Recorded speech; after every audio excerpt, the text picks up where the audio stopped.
Good evening, everyone. Welcome to join us tonight. My name is Jing Lei. I'm the co-chair of UCA Culture and Heritage Committee. So about 10 days ago, we observed the Qingming Festival, one of the four most important Chinese traditional holidays. Usually, we consider the Qingming Festival as the occasion of worshiping ancestors and honoring our deceased relatives. However, it is far beyond that. It's more about transmission of our traditional values, beliefs, and practices. So tonight, it's my great honor and pleasure to welcome Mr. David Lei to give us a talk titled Qingming and the Chinese American Concept of Achieving Immortality. Mr. Lei was board vice chair of the Asian Art Museum, chair of the museum's exhibition, publishing, and marketing committee. He currently serves on the board of the Chinese Historical Society of America. Without further ado, let's welcome Mr. Lei. All right, let me share screen first. And it's not wanting to do it. Okay. Okay. Here we go. I'm changing the title a bit, although I will talk about the Qingming, but it's really Chinese American concept of death and death rituals. And in America, we actually have different kinds of rituals than what's practiced in China. So it's slightly different. And so I'll try to talk about the differences. I became known as the expert on this topic, not because I know much more than anyone else, but because traditionally Chinese, we don't like to talk about death. So I was the only one in this area that was talking about it. So I became the go-to person and the expert, not necessarily because I know more. In China, traditional China, there wasn't a need really to talk about death because there were no death taxes and no probates. But in America, since we have taxes, inheritance taxes, and probate that can take up to 2 years, 3 years to clear, is very practical to talk about death and get things ready. So that's one difference here in America is practical to talk about death and what you want with your estate after you die. And so if anything, the Chinese are very practical. So in this country, we should talk about it. So I'm trying to get it to come down and it's not moving. So let me try it again to share screen again, just a second.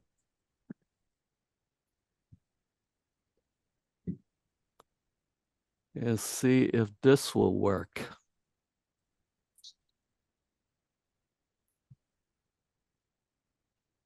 Okay, here we go. So this is China. It's so diverse with different ethnicity. So with so many ethnicity and diversity, there's no one way. So what I'm going to talk is in general about Chinese concept of death and death rituals and the meaning, because it could be different for every family, every village, and we are just too diverse to have one way of how we handle death, how we think about death and death rituals. So we start off with this. Everyone's going to die. As of now, unless science really come up with something. And if you can say to yourself out loud, I am going to die, it's actually pretty hard. There was an artist that went around to record people, telling people to say, I am going to die. And many people can't say it. But if you try it, it's, the reality is we're all going to die, is how to think about it and what we do with it. Of course, there's been people that try not to die. Throughout Chinese history, we have Qin Shi Huang, the first emperor. He was seeking immortality. And so the Taoist people, the priests, they concocted different medicine, especially mercury. They thought mercury would bring about immortality, but instead it killed him. And so he achieved immortality earlier than he thought he would. Yes, then I'll start with this one. The China is so diverse that there's no one way, no one concept of death and death ritual. Then I go back to everyone should say out loud to themselves, I'm going to die. And some people will find that very difficult to say because that's the reality and it becomes hard, especially for many Chinese and just people in general. As I mentioned, there was an artist that went around just filming people, asking to say, I'm going to die. And about half the people couldn't say it. So the best is if you can try not to die. And Chinese throughout history, especially very wealthy, important people, have tried to figure out ways to not to die. And so these are, the first emperor took a lot of mercury pill, which killed him earlier. And same with the second king of Nanyue, Zhao Mi, who was eating a lot of Xionghuang, real gear, which is basically arsenic. And it killed them earlier than they would have. And I'm trying to go to the next one. Oh, here we go.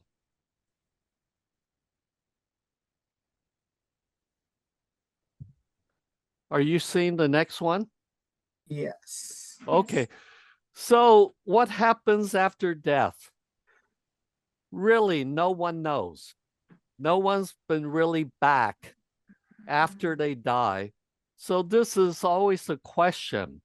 And when we go back to China,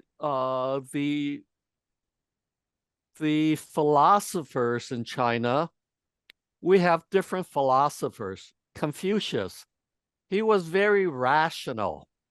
So he says, there is a heaven, there's a 10, but we don't even know enough about life. And we really don't know much about heaven. So let's not talk about heaven. We concentrate on how to be a good person here. And it's one of the few philosophy and religion that you're not rewarded for being good. He says you want to be a good person because it is the right thing to do. Nothing to do with heaven or hell. Being a good person is good enough on his own. So he was very rational about this, but he didn't talk much about heaven. Then we have Zhou Gong, the Duke of Zhou, on the bottom left. He did write about rituals, and he felt rituals were very important and how to do rituals, which Confucius picked up later on. And he says li, or rituals, ceremonies, etiquette. These are very important for society as a whole because it brings harmony to society. But he knew China was too diverse. He says, everyone should do these ceremonies, but you can interpret the ceremony as you wish, because not everybody thinks the same. He says you can believe in these ceremonies or not, is up to you, but you should do them because it brings society together and in harmony. Then we have the Taoist Zhuangzi on the lower right. When his wife died, he started to grieve. Then he realized this was very natural to have death, that this was part of nature. It was a cycle. So he started to rejoice. He started to play the drum and sing. And his disciples thought this was so strange until he explained to them, this is nature, is very natural to be part of nature. And that's what Taoism tried to do. Then we go to our literature, which really talks about it. We have the Zhou Li, the Yi Li, and the Jia Li, talks about all the rituals, what you're supposed to do, how to bury people, and the concept behind it. So we have a lot of things, including in more recent time, like Hong Lou Meng, Dream of the Red Chamber. It's quite detailed about all the rituals you do, life celebration, even Jinping Bei, which is the Golden Lotus, also talks about funeral rituals. So there's a lot of these books that talks about it, and they're actually quite interesting. But when we have all these, it's all mixed up. There's no unified theories. And if you throw in Christianity, Islam, Hinduism, and much, much more, really, we have all these combined and mixed into our rituals and ceremonies for death. So here's some reading we can go to. The bottom two on the right are more the rituals and customs we have in China. But if you want to read about rituals, customs, and philosophy of Chinese Americans, what's done here in America, then it's the book on the left. That came out about 20 years ago, and there's quite a bit about it. Then there's this unpublished manuscript on the upper right by Dr. William Hu. He was a professor in Cornell, and he wrote about Chinese American death practices as well as the practices in China. And all these are so complicated with so many things you have to do that you need a events planner or a specialist to really do everything properly. Someone's not muted? Okay. So, but there are certain basic things, and I'll start with this. Chinese believe that there are two basic souls, and we have the Po. That is your animal instinctive soul, and this is yin, between yin and yang. This is the yin. It's like an animal. You're born with this soul, so you're instinctive when you're born. Before your cranium closes at the age of about 2 or 3, your Huin, this is your rational soul, your yang soul, your thinking soul, come into your body at the age of 2 or 3. And this is the concept. You don't become a person, a whole person, until you're about 2 or 3. And for this reason, this rationale, it was okay to have abortion because that is not a person yet, because the Huin has not come in. So the Chinese were very observant that the cranium, your skull is not closed, is very flexible until about the age of 2 or 3. And that's when the Chinese feel that you have the Huin, the rational soul. You start thinking and become rational. So upon death, these two souls get confused. They don't know what to do. Is a transition from life to death. They leave the body. The body is dead. So all these rituals are to calm down the two souls and to get them to transform to their next spiritual life, which includes the going into the ancestral tablet on our left. And this is the Hun. You try to get your soul into reside in this tablet. Actually, you don't move the Hun into this tablet until 100 days after death. And then the Hun, the Po, is supposed to stay with the body in the grave. So you need to calm down the Po with music and with rituals and with food. And then the Hun, with Buddhism and also with Taoism now, because the Taoists also adapted the Buddhist concept of Hades, purgatory or hell. And there's 10 levels of hell for the Chinese, up to 130. And you get judged. If you did good, you can skip all 10 levels of hell and be reincarnated as a person. But if you did bad, you might come back as a dog or pig or something else. But the Chinese hell is actually quite forgiving. The most amount of time you can stay in the Chinese hell is 500 years. So it's not forever. And you have to stay and get punished for different things bad things that you did, like killing animals, eating flesh, animal flesh.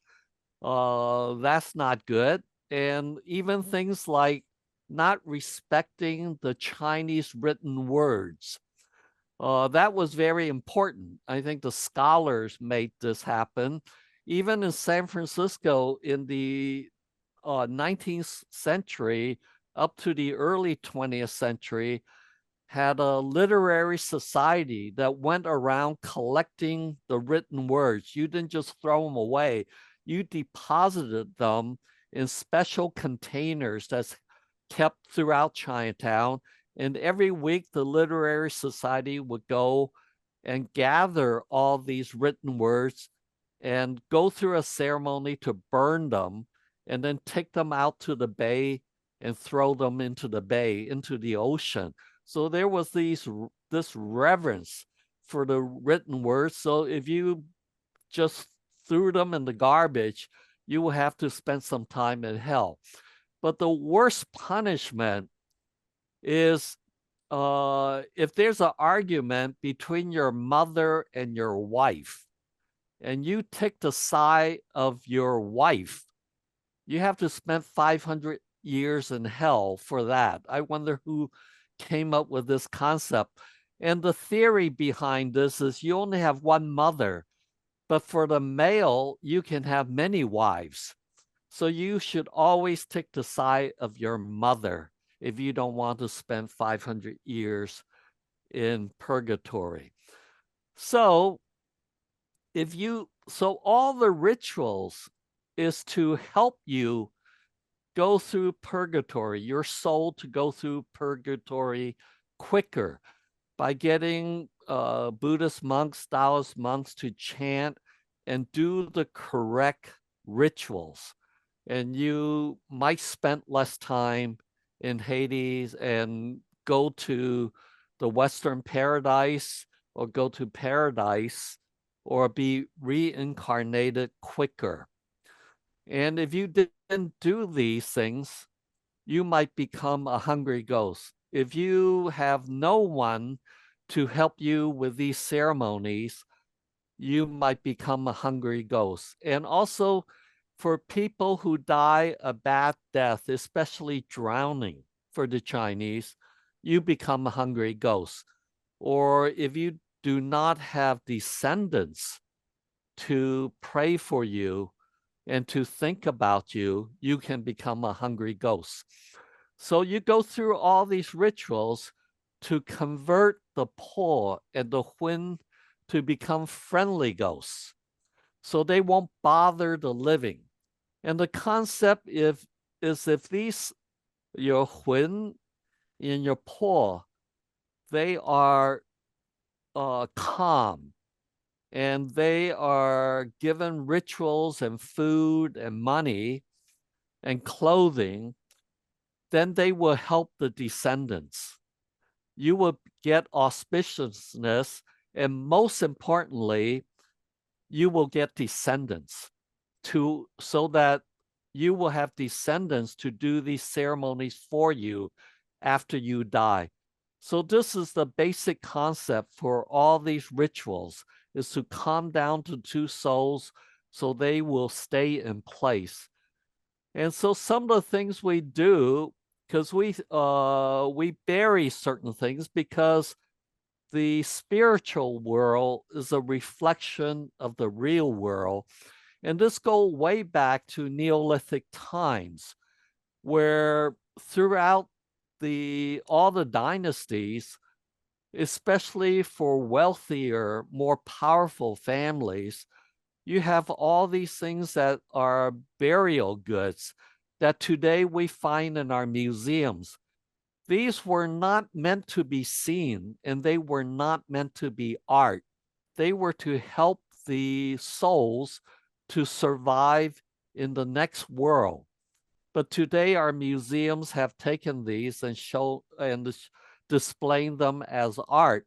So at the Asian Art Museum in San Francisco, when they first opened in the 1960s, very few of the Chinese actually went to the museum.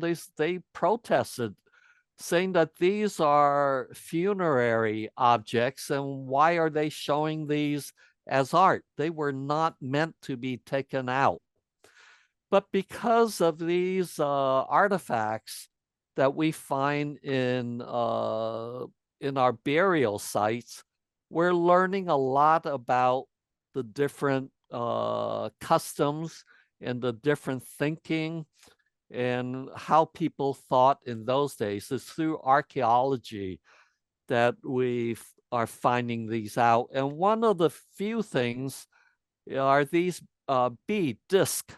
We find these jade discs with a hole in the middle in many of the burials.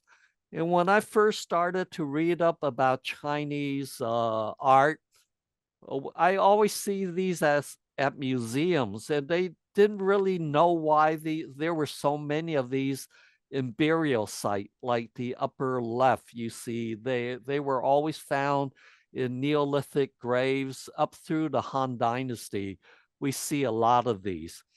It wasn't until 2002 when Klaus Rutenbeck, he was the curator at the Royal Ontario Museum in Canada, and he found these metal bead discs with the word Temin near the center, near the hole.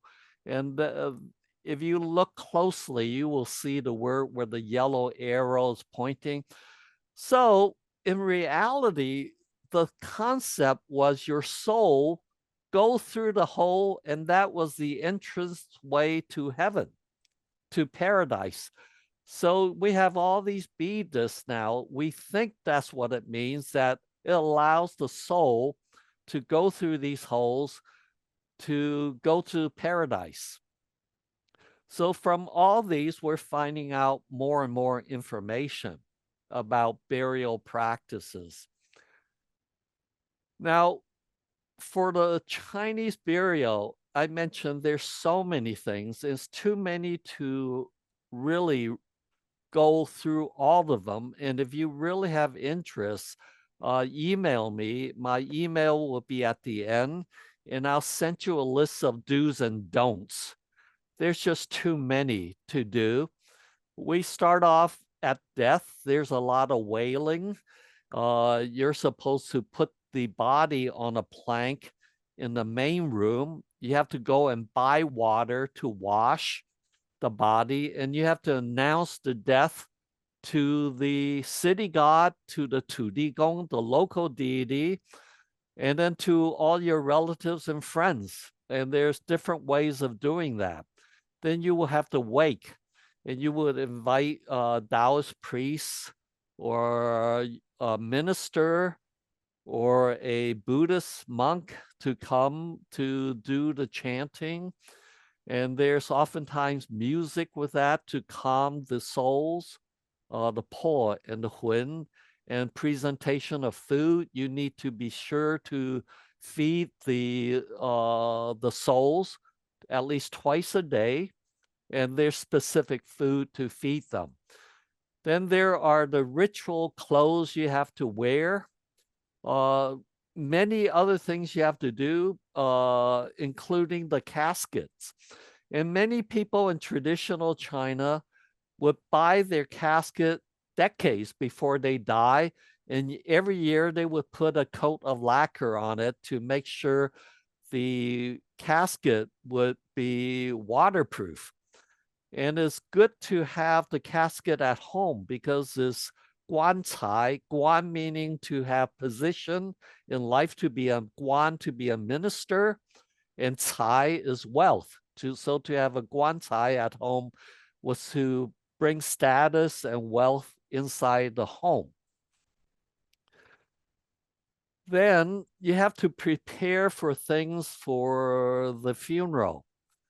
So rice is always presented because it means fertility and to have a next generation.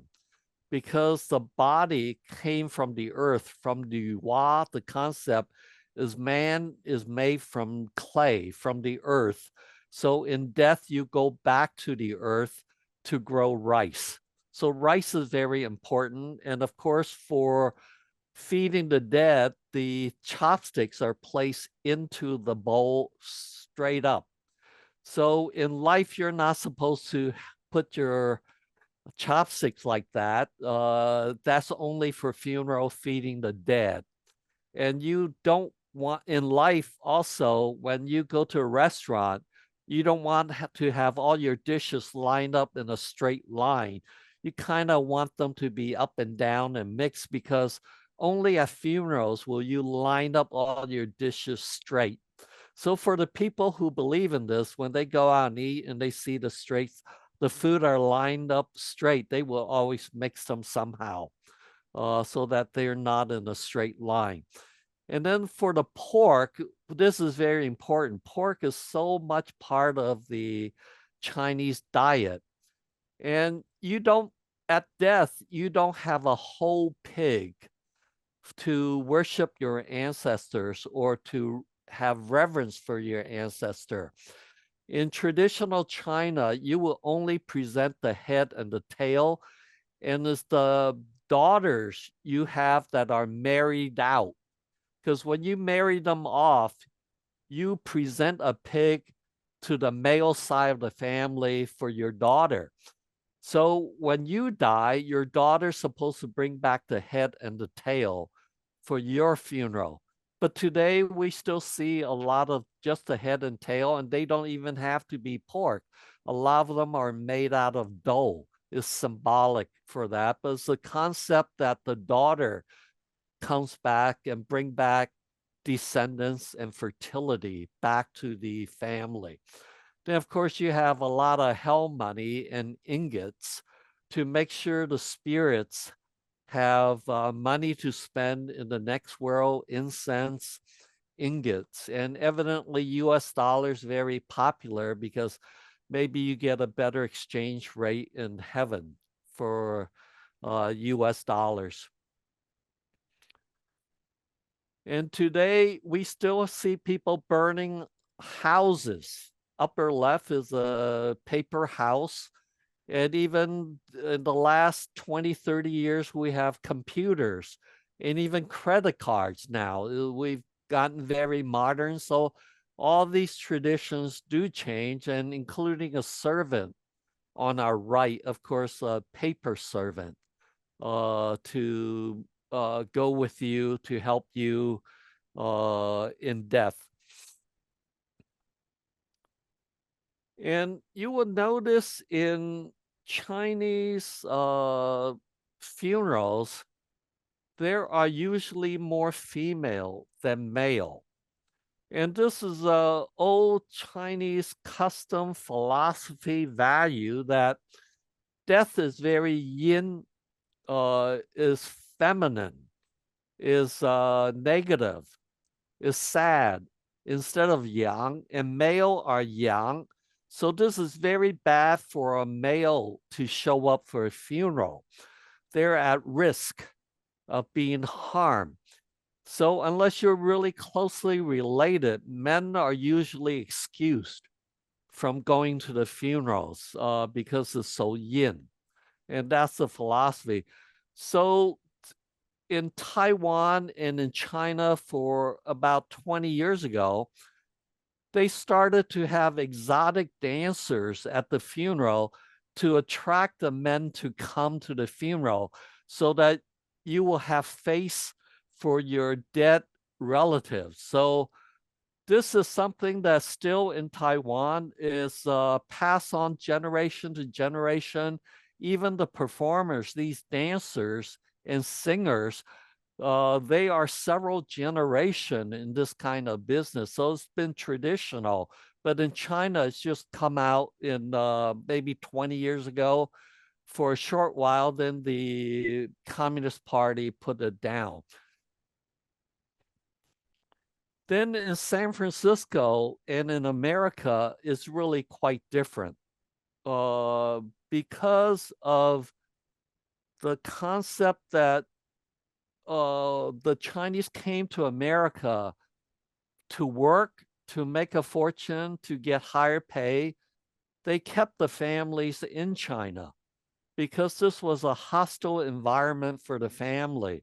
There was a lot of racism, a lot of violence. So you kept your family at home. You came here to work, make money, sent your money back home, and you retire back home, and you die back home. That was the wish. But if you died here, it was a problem because your family's not here to take care of all the rituals and all the things that's needed to bury you. So the district association, the county where you're born, the Huiguan, they did this work. And you would join when you first came to America to be a member, to pay your dues at the Huiguan. And so they collected money that included like a insurance policy to bury you when you're dead. So in America, the institutions, the Chinatown institutions, took care of you.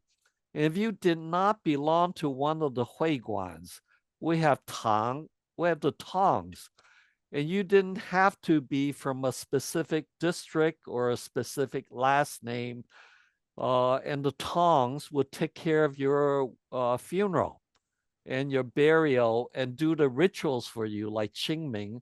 And many of them today still do this.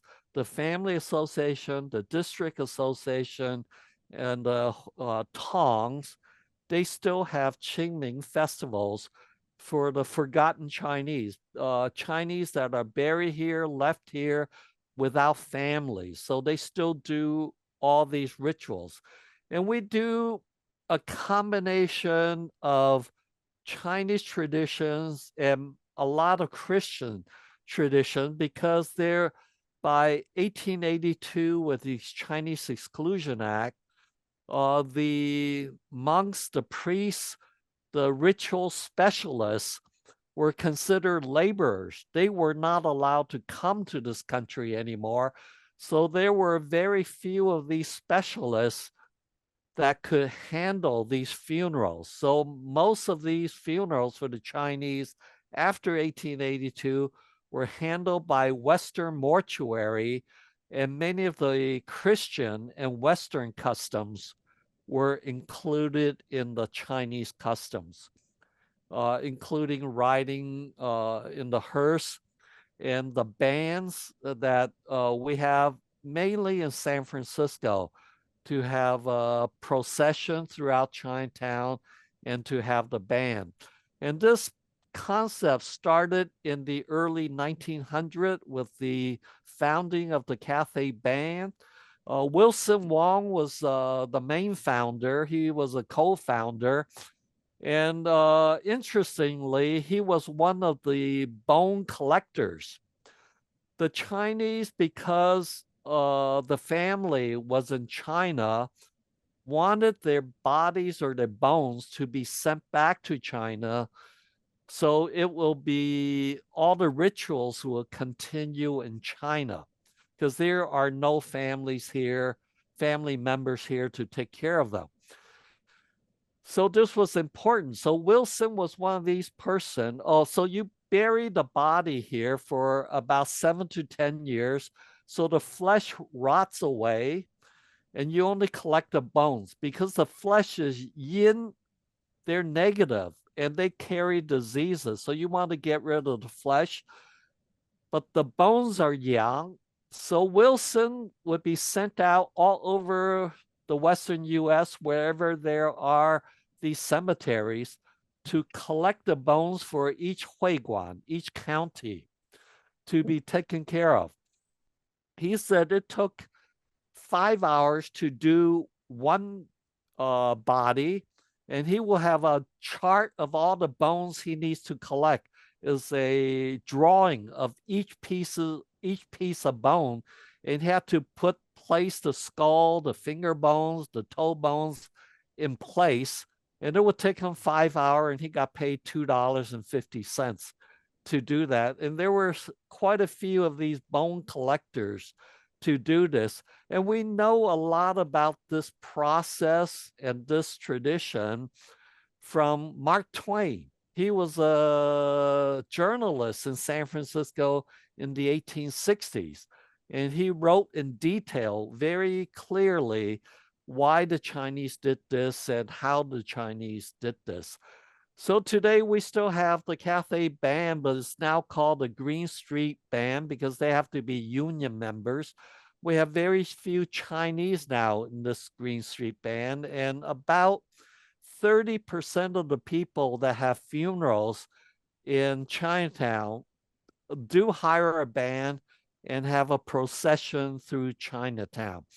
Now, this concept of reburial, actually quite a few cultures have this. The Greeks had it, and several African cultures actually have this. And for the Chinese, we have it since Neolithic time. Bottom right are the bones in jars. And in the upper left is, here in America, a grave depression where the bones were removed for reburial in China. Now, this reburial custom started in the 1850s, but stopped when Japan invaded China by the mid 1930s. And people here in America would ship their bones back to Hong Kong. The Donghua Hospital would take care of all the transshipment of the bodies. And they have a lot of the records of where these bodies went to afterwards. And they're supposed to put it online soon. So we'll have a lot more information if you want to trace your ancestors. So this custom is from Neolithic time, and the Cantonese, many Cantonese still practice this. It's done in America because they didn't have their families here. Now that the families are here, there's no need to send the bones back. In fact, for myself, I brought my ancestors' bones from Taiwan and China back here to US because all the descendants are here. So it's coming the other way right now. And then we have some very basic things we must do here in America. And for those born in America, especially those that's been here several generations. Mostly, we just do a few traditions to keep the Chineseness. We always do the 3 bows on the bottom. When you first walk into the funeral home, you go up front and you do 3 bows to the corpse or to the body, and 1 bow to the relatives that are there, the mourners. You would do 1 bow to acknowledge them. And there's a ritual of putting on burial blankets on top of the corpse. In the old days, it was the daughter-in-laws that did this. The women that got married into the family, it was their duty to keep you warm in death, to buy these burial blankets or make these burial blankets and put them on you. And to make these burial blankets and many things to do with death and the death clothes, you're supposed to only make them during the 13th month. About 7 years out of 19, we have an extra month. So during that extra month was the month you're supposed to make all your death things that you need for these death rituals, including these blankets. And lastly, at the very end, everyone's given a coin and a candy to leave with a sweet taste in your mouth. And the coin is also to buy a candy as well later on. And of course, now a coin won't buy you a candy bar. So some people are putting dollar bills, $2 bills, $5 bills in there. But traditionally, you're supposed to have a coin. And sometimes they will have a silver dime on the lips. And so if you want a silver dime, it has to be pre-1964. So there's 1,000 things you can do if you want, but most Chinese American today just keep it to these few. Now, after the funeral, you will put the ancestral tablet in your home shrine. And for the Southern Chinese, we remember 5 generations. So 5 generations on the male side. Today, we have the female side there as well. Many people feel the female side should be there, but in traditional China, it was only the male side. So a generation on the male side is about 30 years. So if you have 5 generations that you venerate, that's 150 years that you'll be remembered in the family. Your descendants will remember you. And you're supposed to talk to the spirits of your ancestors. They're all around. They're not gone. You can talk to them. In fact, on the 1st and 15th day of every lunar month, you're supposed to present them with food, light incense, then give them a report about what's happening with your family. Report the good news and the bad news, and you hope that your ancestor will give you blessing, auspiciousness, and descendants. So these were the concept for the altar in the family home. Now, where do we get the concept of ancestral worship, which I don't like to use the word worship, because the Chinese, we really don't worship our ancestors, because what kind of deities are these that need us to feed them? We have to present them with food, at least symbolically, because after we present the food, we eat them ourselves. They need us to burn paper money for them and paper clothes for them. So they're really not deities as we consider in the West. And the Jesuits, Catholic Jesuits, were in China in the late Ming Dynasty, and they studied the Chinese, and they came to the conclusion that these are ancestral sacrifices, venerations. In Cantonese, we call it 宰走, to make sacrifices to the ancestors. Once in a while, we say 拜祖先, but 拜 can also mean to visit. Like we go 拜年, we go visit our relatives and friends. So it's in that sense that we go 拜. And the Jesuits figured this out, and they said, Jesuits says we can convert the Chinese to Christianity and still let the Chinese do all these rituals and ceremonies for their deities and for their ancestors. So they were very clear until the Franciscans and the Dominicans, they came and they were less educated, and they said, oh no, this is worshiping. So this was the rice controversy. So you can look this up and know the concept why we say the Chinese worship their ancestor was really a fight between the Catholic Church. But we Chinese really feel we make sacrifices symbolically to the ancestor, and we visit them and we make reports to them. So this is the concept that the ancestors are all around us, and we can, and we have obligation to them. Of like Qingming, we go sweep the graves, we clean it up. Normally in China, weeds would grow near the cemetery. They're not as well taken care of as the cemeteries here. So you have to clean up the cemeteries, and you will spend time with your ancestors there because the Po soul is residing there. And that's still, and you can look up Qingming for all the details of Qingming. And here in San Francisco, we have the Hungry Ghost Festival. This is a big thing. And we have these King of the Ghosts, which is actually the avatar of Guanyin. So here's Guanyin in the middle, a little statue of Guanyin. So this is her avatar, because to control the ghosts, you have to be tougher, meaner, uglier than the ghosts to control them. But it's really the goddess of mercy. And the Ghost Festival is the 13th, 14th, 15th day of the 7th lunar month, when all the ghosts that are uncared for, the hungry ghosts, they get released into the world.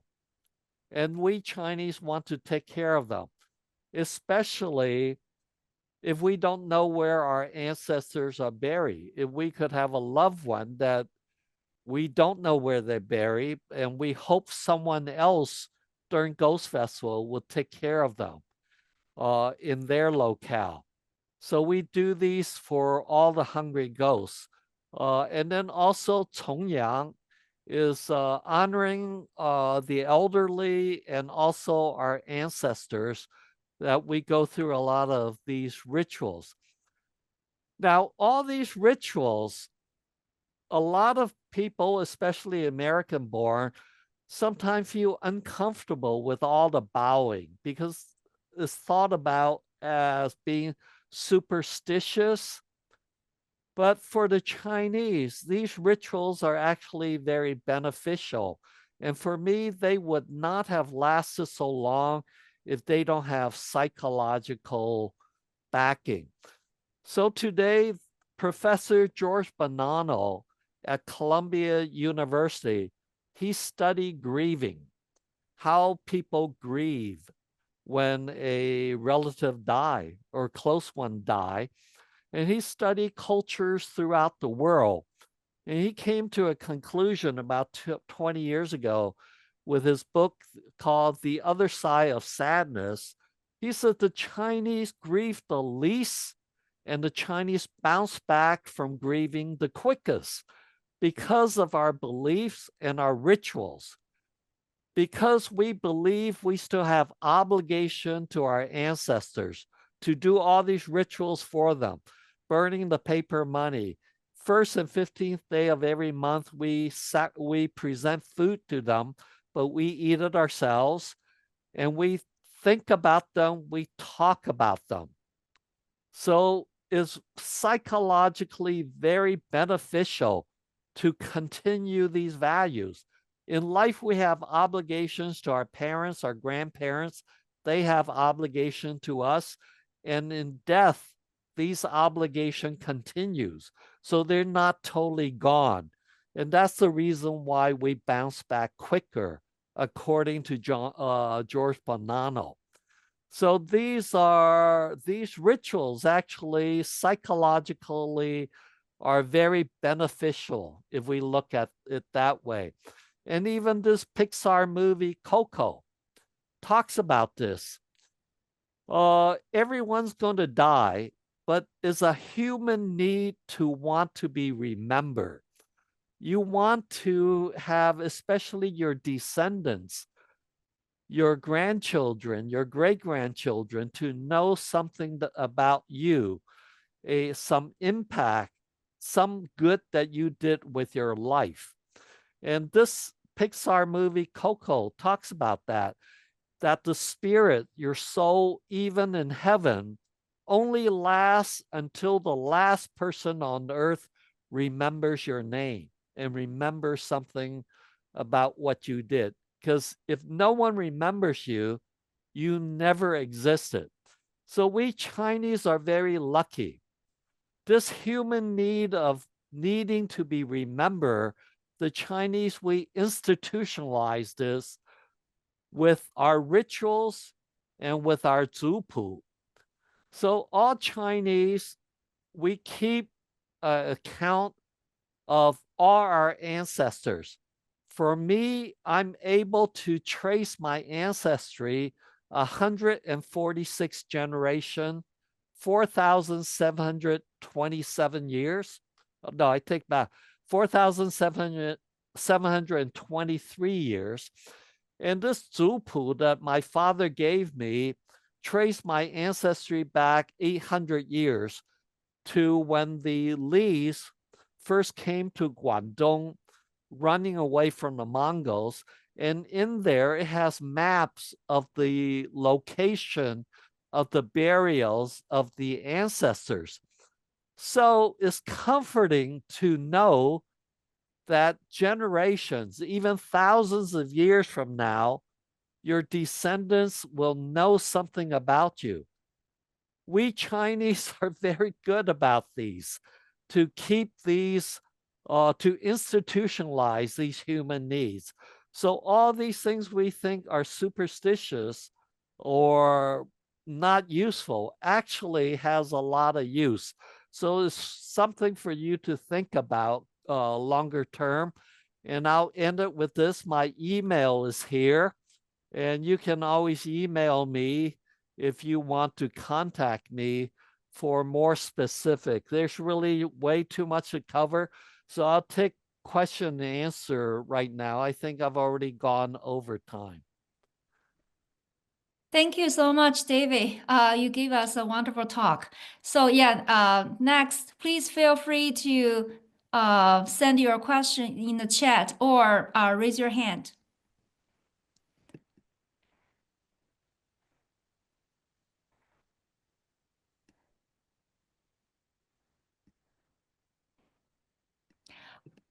David, our first question comes from Mark Jen. His question is the Ghost Paradise a parade still a traditional event in San Francisco? Well, the Ghost Festival actually revitalized in San Francisco about 4 years ago because we have a institution here called the Lotus Taoist Institute.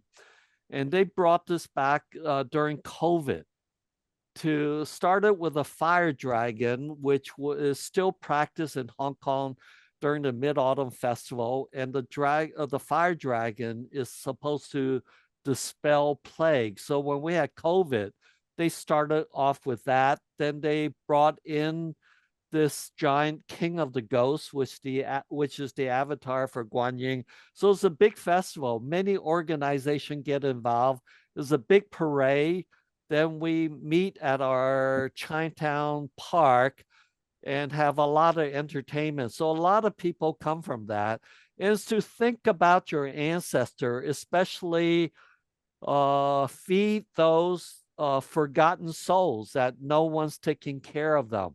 And I read about the cemetery at Boston, where the Asian American Studies program, they go out to the cemetery in Boston to do Qingming every year.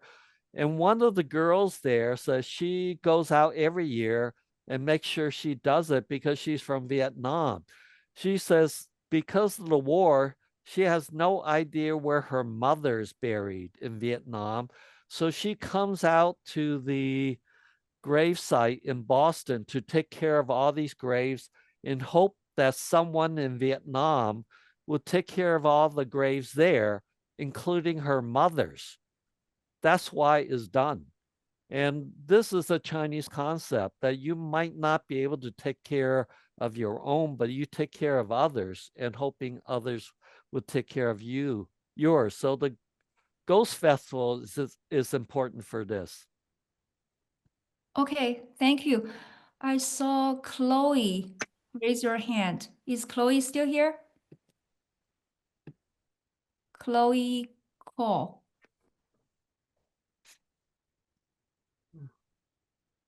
All right. Okay, let's maybe move on to the next one. The next one is from David Wu. His question is, you talk about Ghost Festival. Is it same as Halloween? It's closer to the Day of Death for the Mexican, which is about Halloween.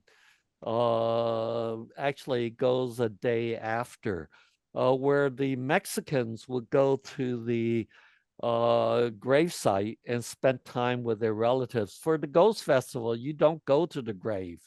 You can do it out in the streets, in the home, normally perform out in the streets to burn paper, money, to burn, to present food. Actually simpler food because they're ghosts. You don't have to present cooked food. They are normally uncooked food. And there's a lot of do's and don'ts. And for your ancestors, you don't burn gold ingots. You burn silver, because Chinese, unless you were royalty, you cannot own gold.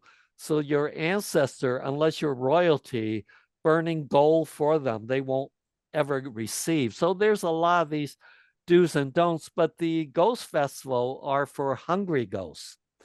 And you don't even have to go to the cemetery. But for Qingming, which is on April 5th, usually, except for leap years, then it comes April 4th, is based on the solar calendar.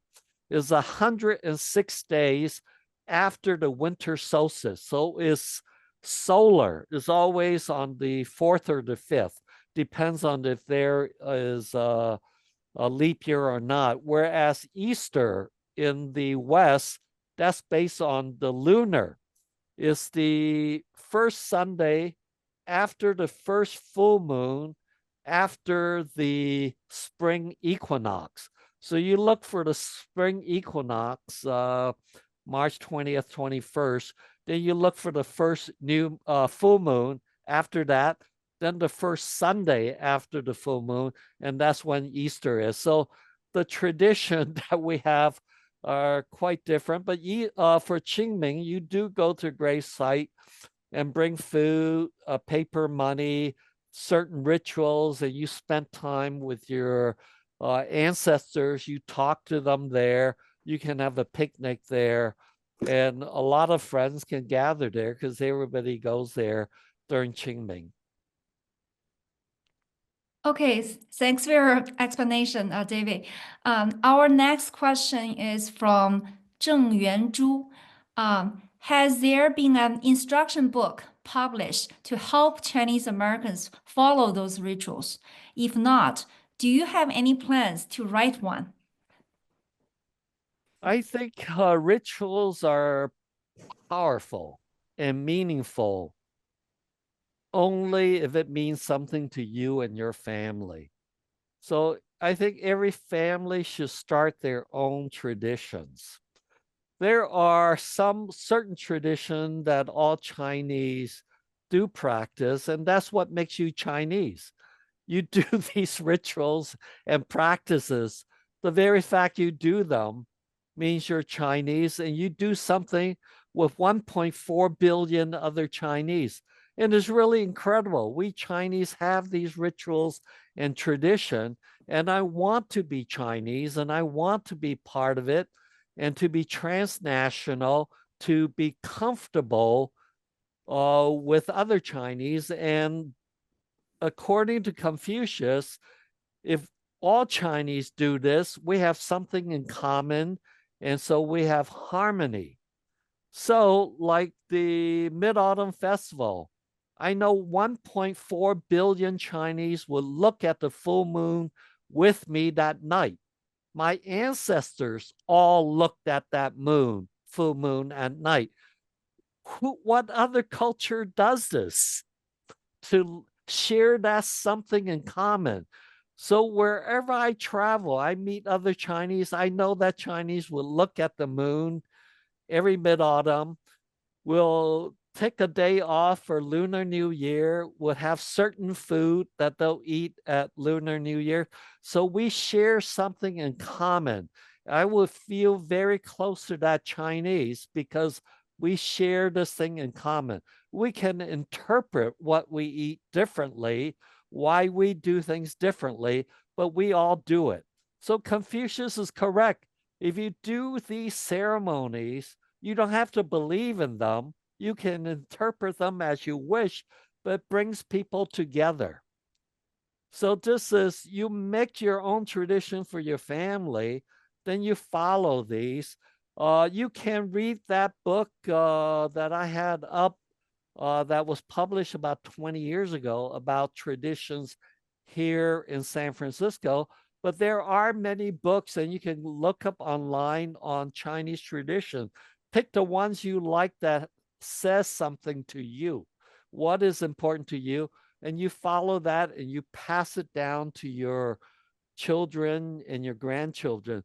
For the Chinese, and to be Confucius, these rituals are to honor your ancestor, is filial piety, because your parents, your grandparents, they try to do something with their life.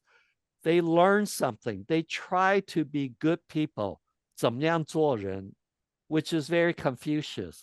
怎么样做人, how to be a human, to have 人, to have humanity, to have benevolence. And they pass it down to me. And when I die, I have the obligation to push it to my descendants, because my descendants need to continue this. This Chineseness of doing good, the wisdom of our ancestor to teach us how to be good people is our obligation. So this is the concept of why we do these rituals. Unless the ritual says something to your family and bring out these emotions, then don't do them. Thank you, David. I totally agree that celebrating those traditional rituals and holidays is one of the important ways to make our Chinese way of life. Okay, so for the next question, very interesting, from Maggie Lee. How should Chinese Americans increase our psychological resilience and community resilience? Wow. Okay, we start off with, for most Chinese, the locus of control is internal. For in the West, because they're individualists, there's more legal rights. The locus of control is internal. They control things. For the Chinese, it's external, because we rely on the family, our parents, and society to dictate what we can and cannot do. So in the American context, it's good and it's bad. We have a very tight society instead of a loose society. So in America, sometimes is a disadvantage. that we think we have less control of our lives. Whereas in the West, if you're going to move up in your corporation, you have to speak out. You have to feel that you have control. And in a internal, locus of control internal, you rely on your relatives. And in the West, sometimes we don't get to move up in the corporation because we don't distinguish between nepotism, which is a no-no in America. We don't understand conflict of interest as much because in the Chinese internal society, locus of control is internal, you rely on your relatives and you're supposed to help your relatives more than you help outsiders. And you do everything more internally with your families. So these are some of the issues, psychological issue we have to deal with.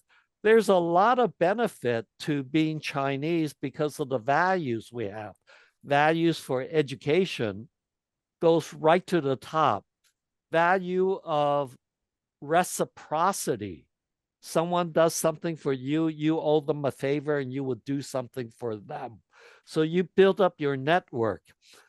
The concept of deferred gratification. So instead of not going to college, you spent the time to go to college. You defer gratification for a better life in the future. Value for education is very important. And these are the wisdom given to us by our ancestor, how they survived and how to help us survive and how to help our descendants survive. So some of the values that we have as Chinese are very powerful, and is how to transfer them through these rituals and customs and explain them in the American context so they understand. Don't just say, oh, this is done for good luck or bad luck, but tell them these have good psychological benefits. We grieve least, we bounce back quickest, we survive better because of these things that we do. More of us go to college because we have these values. We can defer gratification. We know we achieve because we break it down to tiny steps that we can achieve and add together, we survive and we achieve. So there's a lot of benefits that our ancestors have passed to us, and it's our obligation to continue that, including our genealogy book. You know, 146 generations before me kept track of this genealogy book. I should not be the one to break it. Next question. Thank you, David. Yeah, I saw 3 people raise their hand. So Chloe, I saw you. Yeah, it's your turn. Well, thank you so much, David. What a wonderful presentation. Let me start with that. I have never seen a more powerful argument about why we should do Qingming when we are in America. And I actually personally learn a lot. Because of my family interest, I actually personally very care about Qingming 祭祀. However, there are a few things I learned from you that's very powerful, I think. The first one is I didn't know about Professor Bonono's work. He say understand why Chinese come back from grief quicker just because we do rituals. Very, very, very powerful. And then you mentioned about what Zhou Gong said something. Like Zhou so Gong, yes, he was like you can do the ceremony, but you can interpret it differently. What's the original text? Do you know 原文是什么呀？是周礼里面的吗？ Zhou Li, but he didn't write it. It came later on. But we give him the credit, and he talks less about the soul and religion. He talked more about rituals that the aristocrat should do. And if people have, these are if everybody understand etiquette, the rules of engagement, then people feel more comfortable with other people. So learning the rituals are very important. So Confucius gave this concept of rituals, the importance of doing rituals, to Zhou Gong. although this Zhou Li was not written by him. But we have Jia Li, which was Zhuanzi, and that covers more the different kinds of rituals we have for weddings, for funerals, for the capping ceremony when a male becomes an adult, a male child become adult. So if you go to the Zhuangzi's Jia Li, that has been translated into English. Got it. So David, my final comment is this. Actually my family have a blog on basically talking about 祭祀 as a sole topic. And so they actually have because of how much he care about 祭祀, he actually designed alcohol liquor solely dedicated for 祭祀, and his kind of article, like a scholarly routine was back to, he was thinking like alcohol was kind of the greatest thing, 贡品, 祭品. Yes. So basically that's kind of his whole thing, and because of him, it's basically my dad's father. Also, my apology, my husband's father. He did all that, and I basically tried to support him. So I learned some along the way, but I think what I learned from you are so powerful. I was wondering whether I can write an article and kind of in your name and in your honor, I can send that to you for proofreading. And then if you feel you don't need to do that, just write it any way you need. But if you need more detail, more than happy to talk, because we can go into so much detail on all this. But basically, I want the next generation to know that these are not superstitious, that they are actually very useful. That we Chinese are very lucky that we have these, so we can look at, we can bounce back quicker, and we have the benefit of our ancestors' wisdom. So it's lucky to be Chinese, to be transnational, to feel comfortable being American and being Chinese. I agree. Thank you. And I think another audience have the same question as I do about but I will let him ask that question. It's from Debbie. So that's all my question. Thank you, David. I will follow up. Is email the best way to contact you? Yes, email's the best. Thank you so much. Okay, between Julia Cho and Haipei, I don't know whoever, raise your hand first and go ahead. Okay, I'll just really quickly. So thank you for the great talk to you and the organizers. Really quick question regarding the process of bone collecting. Just to clarify, so the bone collectors, they will wait, right, until the corpse is buried and then the flesh has deteriorated, and then they exhume the body and then collect the bones. I just want to make sure. Yes, well, there's many different ways, and this is one of the reasons why the American cemeteries didn't welcome Chinese burials. Not only was there racism, but the Chinese tend to bury the bodies very shallow, maybe 6 to 12 inches deep, whereas in the West, they will bury it at least 3 feet or deeper. So because the Chinese want the flesh to disintegrate very quickly. So oftentimes in the Chinese cemetery is smelly, and then you dig up the bones after 7 to 10 years.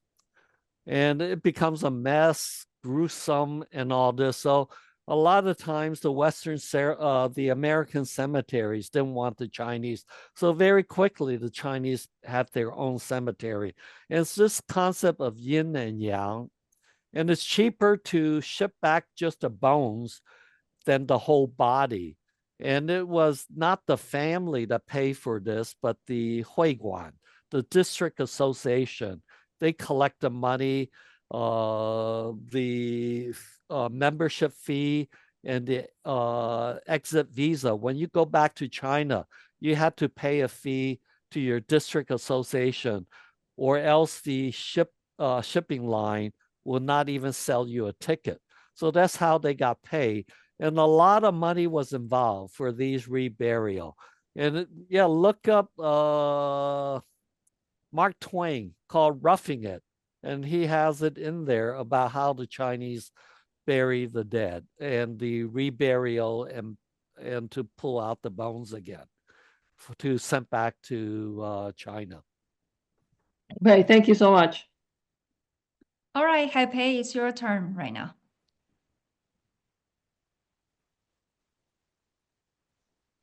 You're Haipei? muted, Haipei. Yeah. Oh, sorry about Unmute. that. Yeah, thanks, Dave, for the great presentation as always. I have something to share. Number one, I'm thinking about the Chinese Americans, right? Even for Chinese living in East Asia, we have so many different festivals, and those are certainly a little bit too much and too many for the Chinese Americans. You know, all these big or small festivals. This is my comment part. I've been thinking that I have given a name called the Big Three. If we Chinese American can take care of the three holidays really well, and that'll be more than, to me, it's more than sufficient. One is Lunar New Year, of course. But that's something very community-wide, and and end of the year, beginning of the year, so that you can talk so much stuff on that. And then there's Qingming, and I really think that we should elevate Qingming a lot higher than in China, and not the least because we have left that land.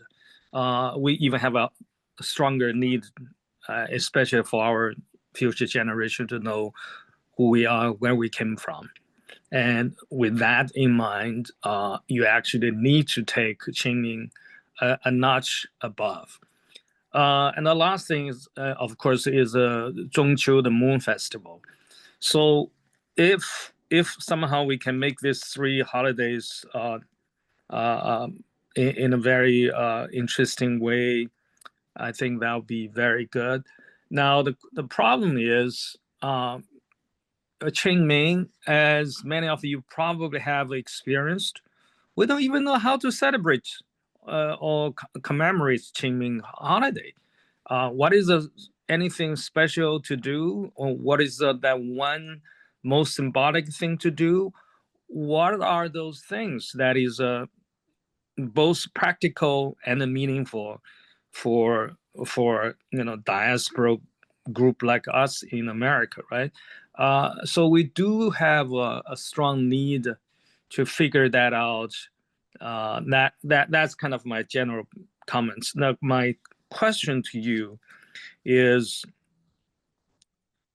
your talk, because you have grown up mostly in Hong Kong or Southern China and San Francisco, and San Francisco, by the way, is in a way, Chinatown is a colony of the Guangdong people.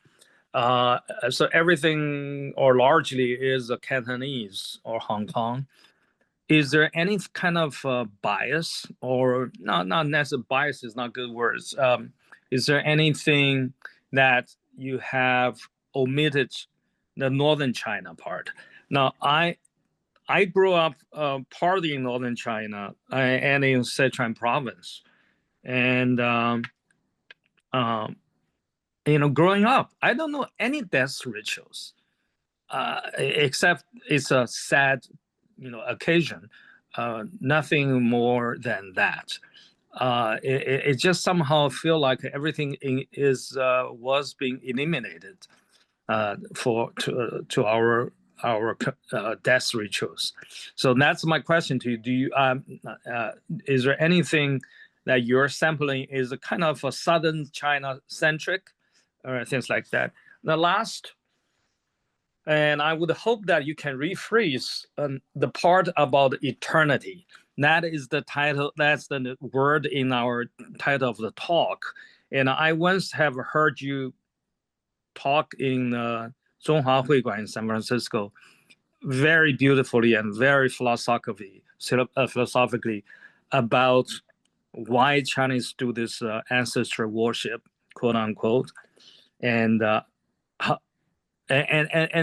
also imagine if you are not a Christian, and for people like us, we don't have that religious part. We also need our the equivalent function of a Christian, and that part, how you talked about that, is Qingming and all this worship serve the great purpose of making Chinese a sense of eternity. Well, that's a lot of questions. Number one, Northern China. Yes, I'm biased with the Southern Chinese rituals because I'm in San Francisco. I'm third generation Christians. So, but my ancestors were very open. My father, grandfather were pretty open to all the different religion, although we are basically Christian. But many Chinese gets a bit of this, a bit of that. So is every family. So I start off saying China's too diverse. You can't have one. It's very hard. But we Chinese allow for any kind of thought. It used to be 3 religion in one, Taoism, Buddhism, and Confucianism. But even in San Francisco, I just walked by a temple recently on Grand Avenue, and I saw the picture of Jesus in there. So I walked in and I said, what's Jesus doing in here? So, oh, we're now modern. We not only have Jesus, but we have Mohammed. We have his name, Allah's name here and so it's all religion in one. And this is very Chinese, to have a bit of everything. And then immortality. This is our own immortality when we do these rituals. To be remembered is our immortality. And we're lucky to be Chinese as we institutionalize this. We can go back and trace our ancestries for many, many generations because we want to be remembered. So we want to carry these on. We want to institutionalize this. We want our children to continue this, to keep track of the genealogy. Genealogy is very important. And with online, we can do a website about ourselves to pass on to descendants, but they have to track it. And being Chinese, we do this. And when you do this, it makes you Chinese, right? To do a lot of these rituals. So that's, and for the Chinese, the purgatory is only 500 years before you have another chance to do it. But in the West, it's forever. So being a mathematician or a scientist is forever, but whether you believe in Christianity or not, you should. Because the odds that the Christians are correct, even if there's a very tiny, tiny chance, times eternity, which is an infinitely large number, is still a very long time. So if you think about it scientifically, if it's eternity, you have to believe. But the Chinese, our concept of hell came from the Buddhists, and is still very forgiving, only 500 years. Thanks, Tim. Okay, thank you, David. We are running out of time. I still see a couple questions. So here I saw 2 similar questions, both related to Christianity. So the first question is from R.C. Zhang. Could you compare Qingming with Mexico's Dia de los Muertos and tell us why the latter is much more celebratory? Many Chinese Americans in this country are Christians or Catholics. So how their Christian beliefs might impact the way they observe Qingming and commemorate their ancestors. The second person who asked the related question is from Debbie Me. Christians, including Chinese Christians in America, often criticize Qingming tradition as worshiping the idol. What will you say to such comments? Well, I've already answered that the concept of Chinese worshiping their ancestor was the problem within the Catholic Church. The Catholic Church has this dispute, but we Chinese, we say, Cantonese, we say 宰州, make sacrifices. or we bai zhou xin, we spend time with them, like we bai nian, is that kind of concept. And the reason why the Day of the Dead is more popular because there are more Hispanics in America than Chinese or Asians. And they sing as more of a celebratory thing, and it's more acceptable. When I was growing up, a lot of my American-born Chinese friends, they hated Qingming because they have to go publicly bow in front of the grave, and they think this is worshiping. They light the incense. The food makes no sense to them to have food there. These are dead people. But if you think about it as being symbolic, is a ceremony, is a ritual that everybody does, is the rules of engagement. Everybody does it to bring society close. It's not superstitious, it's a ritual. And if you look at it as psychological relief, then it might make more sense. And we might need to change that and say very much is not worshiping. These are ritual ceremonies to remember and honor our ancestor and to value what they did, know something about them, remember them, and pass on humanity, what we need to do. If you want the Confucian concept, go to Du Weiming, a friend of Hai Pei's. Du Weiming, he has a lot of online talks about what Confucianism need to do today to be relevant. And we need to go there and adopt new ways because we're in America, our descendants are here, and after a few generations, they're not going to look like us. There's intermarriage. They're not going to look like us. So these wisdom of our ancestor, these emotional, psychological, beneficial things that we do, not only good for us, but good for all Americans, our adopted country. This is where we are today. If it's good for the Chinese, it's good for all Americans to have these values so they can bounce back from grieving earlier, to think about ancestors, to be grounded, to know where they came from for 100 generations. You know, these are incredible things. These are what we can contribute to America, to make America more successful, more competitive, to be more psychologically grounded. All these values are great because our descendants, they are going to be Americans. If we just kept this within the Chinese community, our descendants will not benefit. They're not going to come to Chinatown to look for these. So it's our job to pass it to our descendants who won't look like us.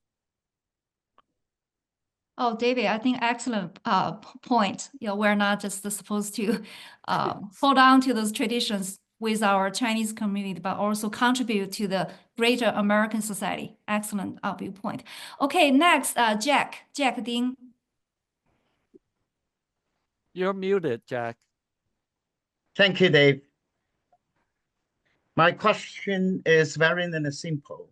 And you just mentioned and some of the Asian people from China, from Hong Kong, they want to bring their ancestors born or ash come to United States. But here we have a lot of the traditions and, burning paper money, burning the paper house is really the bother. And then here in the Western culture, how about those ideas about set up in a private cemetery? In California, is it allowed or very difficult? Or do you have any the information to share or advise? It's different for every community, and almost every county will have their own rules. But we have to think about a way to pass on to descendants in America to make the tradition more friendly, like what the Mexican celebrations are. It is a celebration that we want to draw people in, and anyone can participate.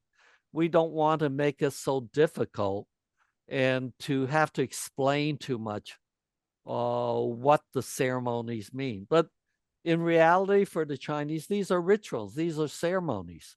It can be religious, it doesn't have to be. You can interpret it the way you want. We just need to probably make it friendlier for all Americans and to make it a celebration where they would come, maybe have more singing, more celebratory thing, more talking, just to make it more fun and not to make it to be so much about grieving. This should be a celebration about our ancestor, what they're passing to us, their wisdom. They're telling us how to live life. In fact, in our Zupu, there's a lot of instructions from ancestors. When my father turned 80, he printed instruction telling descendants what he learned in life. When you reach 80 or a high age, then you're supposed to be wise and you're supposed to write these down as instructions to your descendants. So I have this, and I might do this myself for my ancestor, but put it online. So, you know, when you get to be old like me, you think about these things. What have you learned in life?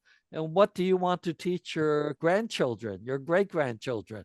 You might not see your great-great-grandchildren, but you want them to learn something. And we Chinese have done this with Qingming and these holidays for them to go back, look up their genealogy chart. We keep these charts in the village, in our ancestral hall, so they can do this. We're lucky. So we just have to change it a little to make it more celebratory, so they will use it and do these to keep it going in the American context. Thank you. Thank you, David. We have another question from Maggie Lee. She asked, should we also bring capping ceremony to America? Capping, C-A-P-P-I-N-G. Yeah, that's when you become an adult. There's all kinds of Chinese rituals. Again, there's 1,000 things. You need ritual expert, but there's hidden meaning on many of the things that we do, as with most Chinese rituals. There's a lot of symbolic hidden meanings, and there's a whole other talk, whole other study in itself. So, you know, we can bring back a lot, but in some way, we Chinese are burdened with too many of these. And that's why when 1911 happened, we had the first revolution. China became a republic, and most of the leaders like Sun Yat-sen, Chiang Kai-shek, they were all Christians. The leaders were Christians because the schools in China were mainly opened up as Christian schools. They were opened up by the Western churches. So a lot of our educated were Christians, and they threw out all these traditions. They thought it was superstitious and didn't do any good, so they threw it out. Then the communists came and they threw out the rest. And they threw out the baby with the bathwater. Not everything is bad. Yes, we might have too much and hold back modernizing China. And some of it are looked upon by uneducated people as they really believe in these good luck, bad luck. But for the Confucianists who are very rational, there's a reason for this. And in America, we have to present it as Confucianism, which is much more rational. So we do need to get together, and each family have to decide for themselves what are important, what's not. So that's my main message is actually down to different families. But opening up that this is our immortality. This is how we're going to be remembered. We're not going to gain immortality in life. All these wealthy people, kings, emperors in the past have tried it. We haven't figured it out. But our immortality is to be remembered. And the Chinese, we're the best at it. Thank you, David. The next question is from Professor Liang. To quote him, I have a question about the concept of ashes to ashes. When I was in India, I learned that burials often take place in locations where the body can decompose quickly. By contrast, in our culture, we place importance on choosing a burial site with good feng shui and a beautiful view. Yeah, feng shui is a whole other issue. Ashes to ashes, I mentioned Yuhua. The Chinese believe human were made by Yuhua, out of clay, out of dirt. So when we die, especially in the villages, in the agrarian society, we're supposed to be buried in our field, where rice can be grown from our remain, the flesh. And the flesh is yin, and it goes back to the soil and acts as fertilizer to feed the next generation and future generation, to have progeny and keep them healthy and auspicious. But the bones are yang, and they should be kept in a good feng shui spot for auspiciousness for the next generation. So the living has a responsibility to find a good feng shui spot for the remains. And then the ancestors are supposed to, if they are taken care of, then we'll take care of the living with future generations, to have progenies, to have fertility for future generation, and to have enough grain to eat, because their body themselves is eating your ancestor, literally, in the Chinese traditional system of thinking, that your body's buried in the field and you're providing the fertilizer for future generations. Thank you. Thank you, David. Last but not least, I see Chloe raise your hand again. Yeah, please go ahead. Oh yeah, just a quick comment to Haiping's question. I'm also Sichuan. I was born and raised in Sichuan. We do Qingming. It was called Guaqing. And I talked to many friends about this. I think they share the same ritual, Haiping. So it's not uncommon in Sichuan. So the key purpose is going to take care of your ancestors' burial ground, get rid of all the weeds, right, and clean it up and maintain it, and then talk to your ancestor, all that. Yeah, it's nothing superstitious, but it's a family ritual. Our family always go out on Qingming and see our ancestors. It's a ritual. Yeah. Is your family being in Sichuan for many generations? Yeah. Certainly, okay. Yeah, always born and raised. I don't know anyone who is not Sichuan, all the way go back. Not that's too much, but I would say 10 generation probably easily within Sichuan. Okay. Yeah. Okay, thank you. I saw Laurel raise your hand as well. Yeah, please go ahead.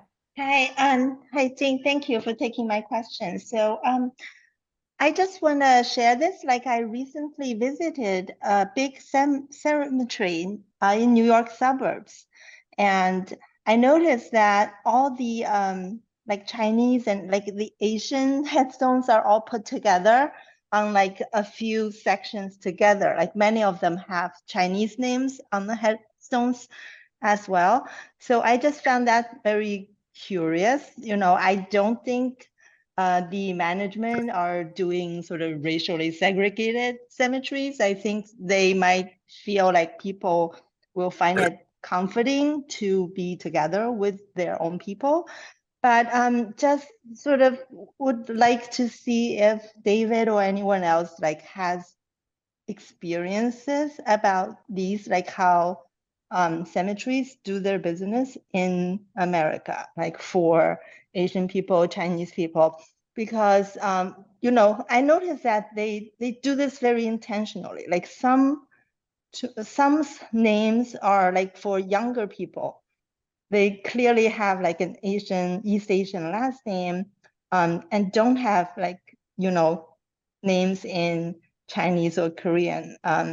But they were also like put together. So I just found that very curious. And I wonder if there's any comments from David or any other more experienced people. Thank you.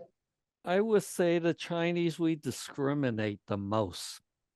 So in San Francisco, in America in general, we have different cemeteries for the different Huiguans.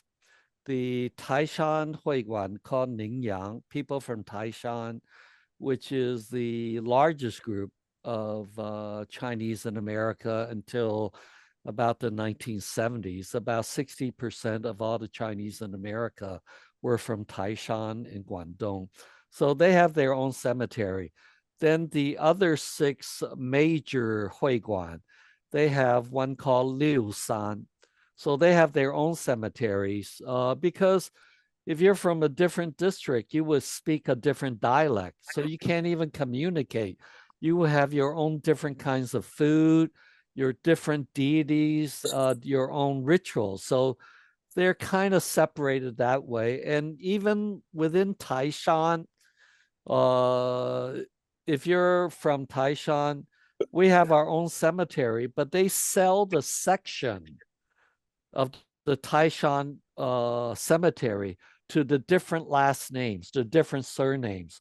So all the Lees, the Lee Family Association would pay it in advance for their section of the cemetery. Then they resell the plots to every Lee that dies. So that's why they end up in the same place because they're from the same districts, the same family. Because it's just a way they sold the land. It costs too much for Ningyan to buy a whole cemetery to finance it. So they get the different last name to chip in to buy a section. But the Taishan people, the Huiguan, would organize it. That's why they end up being all together.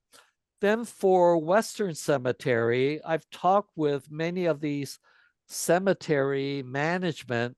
They said the Chinese and Asians in general, we spent the most money on funerals. We spent 3-4 times than Westerners on funeral. And we buy these fancy headstones with Chinese and English on them. We list our descendants' name. We list which village we're from, because this is very important for future generation to trace. So we spent a lot of money, so we end up in these special sections, where in the West, they spent less money. And maybe our future descendants will spend less and less money. But right now, the funeral homes and the cemeteries, they love Chinese customers. Most of them have Chinese specialists on staff to take care of the Chinese, to go through all these rituals, make sure Qingming, they have all the proper things, the burners to burn the paper and so on. So economically, it ends up this way as well. Thank you. Thank you, David. Any other questions? Oh, we got one question from the chat. How are paper songs titled on the tombstone? Oh, I've seen it both ways. Sometimes the English name is their paper name, and then the real name is in Chinese. But I've seen it all different ways. Some paper son actually end up using their paper name, even in the tombstone. It all depends on the individuals. So I've seen it all different ways. And that's a whole other conversation as well. So this topic is just too wide-ranging. If you want to get into detail, just contact me directly. More than happy to chat about this. And I want to thank United Chinese American for this platform. I've been wanting to talk about these subjects for a long time, and I'm really thankful for United Chinese American to take this seriously and get so many people to listen to this. And I just want to spread the word. You know, if you find this helpful for you, let other people know that this is how we should look at our culture and our ceremonies and rituals. All right. Thank you so much, David, for providing this very informative talk. And thank everybody for staying until right now to attend our event. And thank you again. Have a good night.